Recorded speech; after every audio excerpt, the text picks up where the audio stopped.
الحمد لله رب العالمين.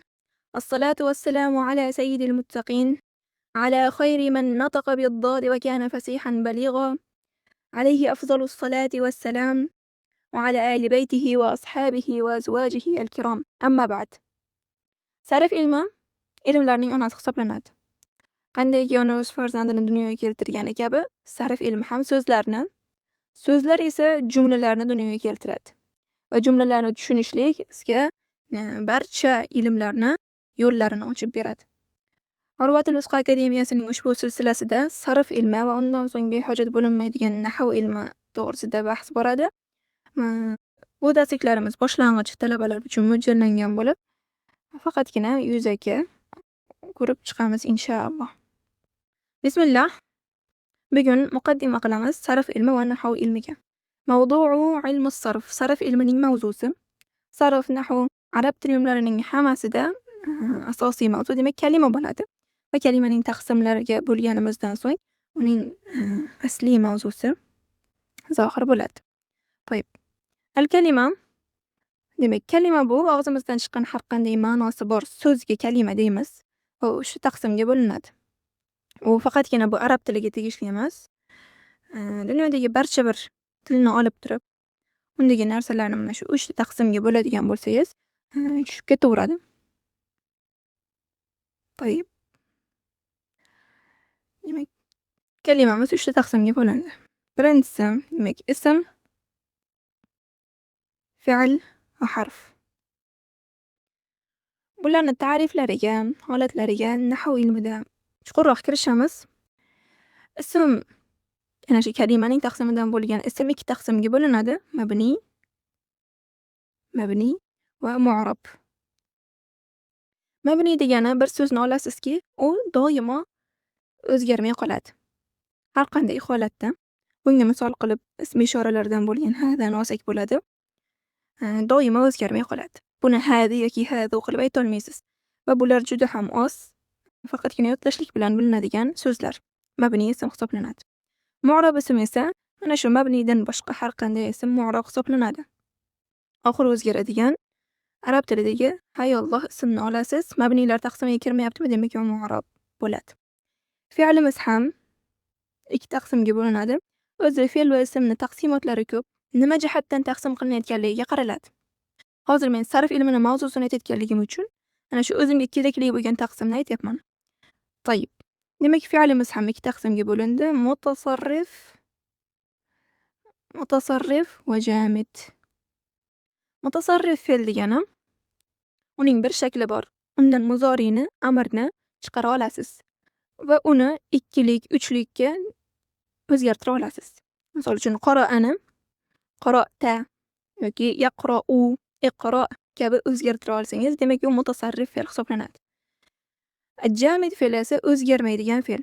Doim bir shaklni ushlab turadi. Bu ismlardagi mabnilarga ham qisman o'xshab ketadi, ammo mabni emas. Fe'llardan ham mabni va mu'rablari bor. U nahv ilmining mavzusi. Bunga kirishmaymiz. Hozir biz sarfdamiz.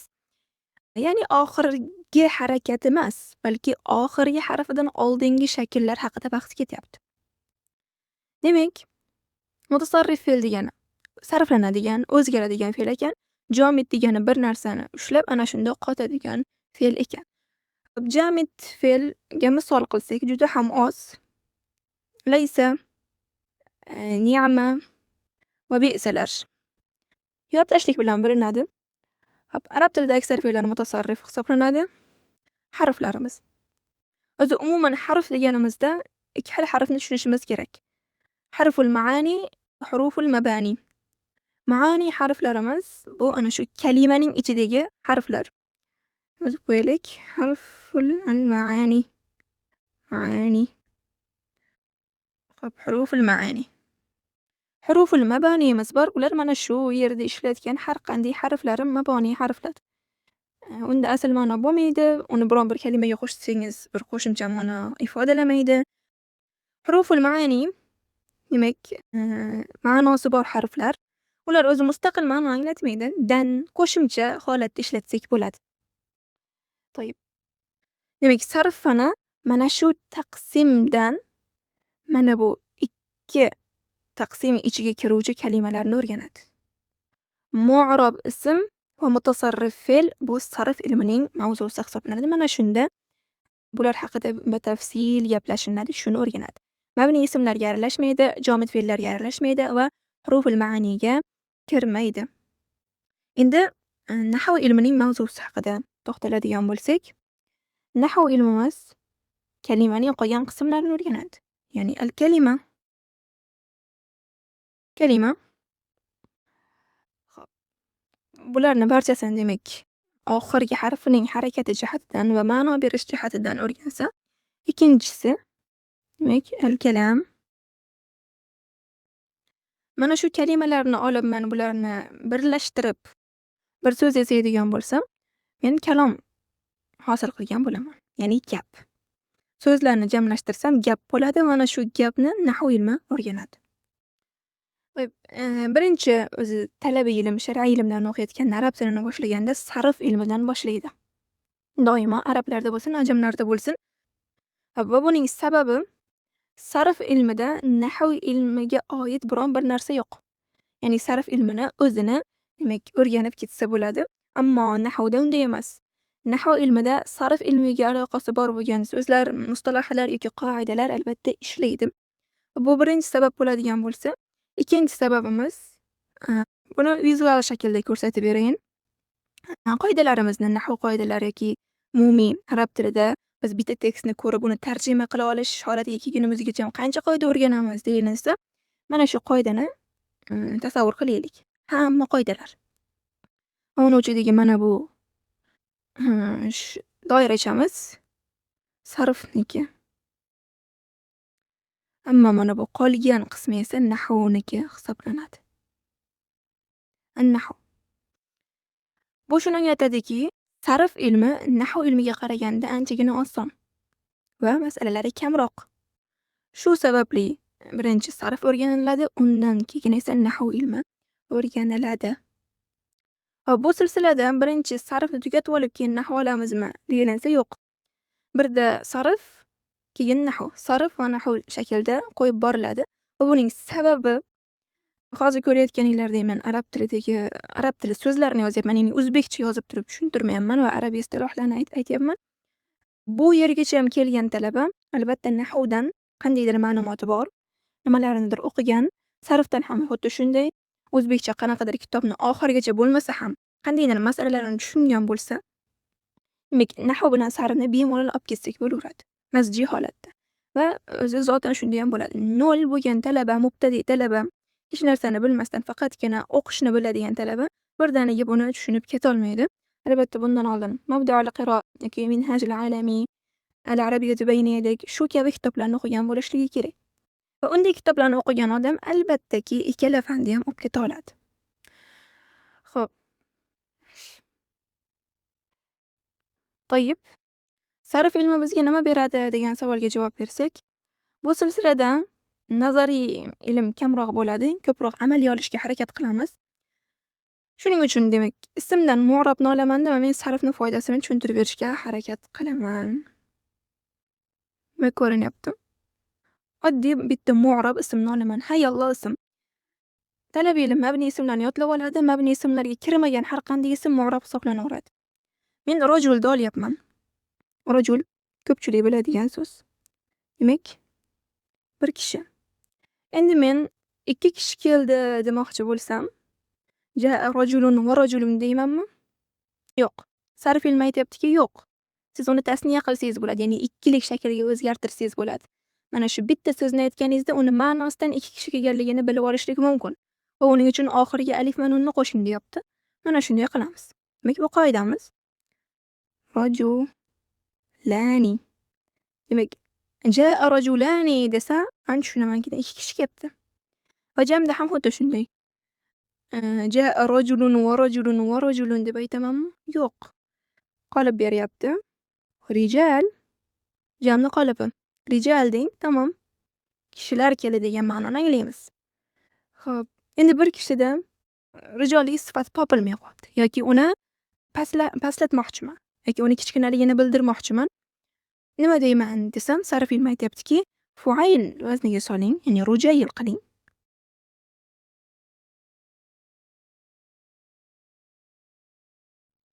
Rujayl. Endi mutasarrif fe'lini olaylik. Qanday fe'lni olamiz? Nasara fe'lini olaylik. Nasara yoki nasrun masdarini oladigan bo'lsak farqi yo'q. Demak, yordam bermoqlik oldingi zamonda paydo bo'ldi yoki yordam bermoqlik hozirgi zamonda paydo bo'lyapti deb o'tirish qiyin. Mana shu narsaga sarf bizga yechim beryaptiki, muzoriyga o'tkazib qo'ying, ya'ni boshiga atayin harflardan bittasini olib kelib qo'ying va hozir yordam beryapti degan ma'no chiqadi demoqchi.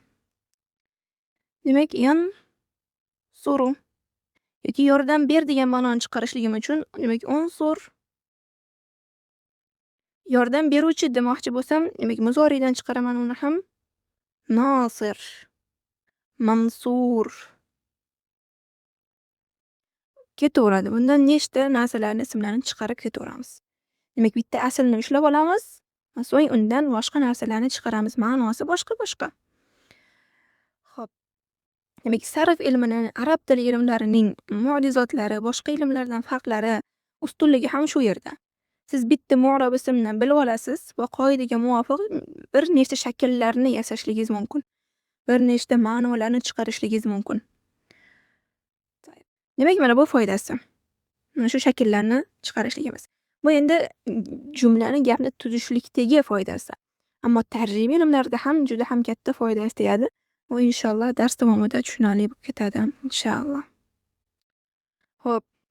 Endi sarf ilmini ikkinchi nomi ham bor, at-tasrif deb nomlanadi. At-tasrif, tasrif nima degani? O'zgartirishlik. At-taghyir deb tushuninglar, bir narsani o'zgartirishlik. Xo'p, mana shu o'zgartirishlikni men ikkita qismga bo'lib olaman. Tushuntirishlik uchun. Bir ismni olsangiz, uni ikki xil o'zgartirishligingiz mumkin.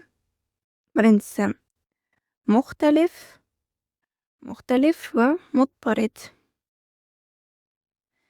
Muxtalif tasrif degani, mana shu bir kalimani o'zgartiryapsiz, shakllari har xil bo'lib ketyapti. Arabiy ta'rifda huvallazi la yajri ala watira wahida, ya'ni bitta namuna bilan bir xil ramkada davom etmaydi. Har xil ko'rinishini topaverasiz. Misol, hozir bergan misoldagi nasara, yansuru, unsur, nasirun, mansurun, mansarun o'zgarib ketyapti. Asl bitta, ammo shakllari har xil. Ya'ni uni birinchisini eshitgan odam bilan oxirgisini eshitgan odam boshqacha-ku deydi. Bir qoida asosida ketmayapti. Muttarid tasrifimiz esa huvallazi yajri ala watira wahida, ya'ni bir xil watira bilan bir xil namuna ostida ketadigan qoidamizga, o'zgarishligimizga tasriful muttarid deyiladi. Va mana shu yerga yozib qo'yaylik. Nasara, yansuru, unsur, nasir. Endi mana shularni har bittasini men muttarid tasrifda o'zgartira olaman, tasrif qila olaman. So'ng nasrani olamanda muttarid tasrif deyilsa, nasara, nasaru, nasarat, nasarata, nasarna, nasarta, nasartuma, nasartum, nasarti, nasartuma, nasartunna, nasartu, nasarna. Demak, fe'l mozi, mana shu fa'ala vaznidagi har qanday fe'lni olaman muttarid tasrifda, ana shu siyg'alayotgan shaklimni qo'yib ketaveraman. Oxiridagi zamirlarni yozib olib turib, keyin ana shu shaklni qo'yib ketaversanglar, bir xil o'zgarishsiz qoladi. Keyin shunday tushunishimiz mumkinki, mana bosh shakllari o'zgarmaydi, oxirlari o'zgarishligi mumkin. Bosh shakllari o'zgarmasdan ketgan qoida demak muttarid ekan. Bu yerda o'zgaryapti. Har xil qilib o'zgartiryapmiz. Misol, boshiga ya kelib qolyapti, hamza kelib qolyapti yoki o'rtasiga alif qo'shilib qolyapti. Ya'ni asli nimalar o'zgarib ketyapti, ammo unda o'zgarmas ekan. Uni yozaylik. Nasara, nasaru,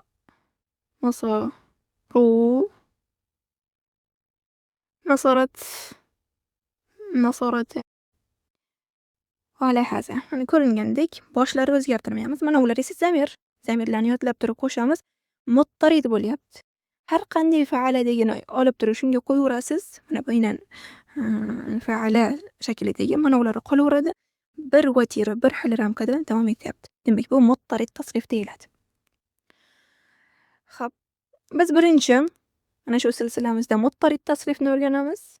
undan keyin muxtalifga o'tamiz. Va sarf ilmidagi umumiy tasriflar, umumiy o'zgartirishlar imma bu bo'ladi, imma bu bo'ladi.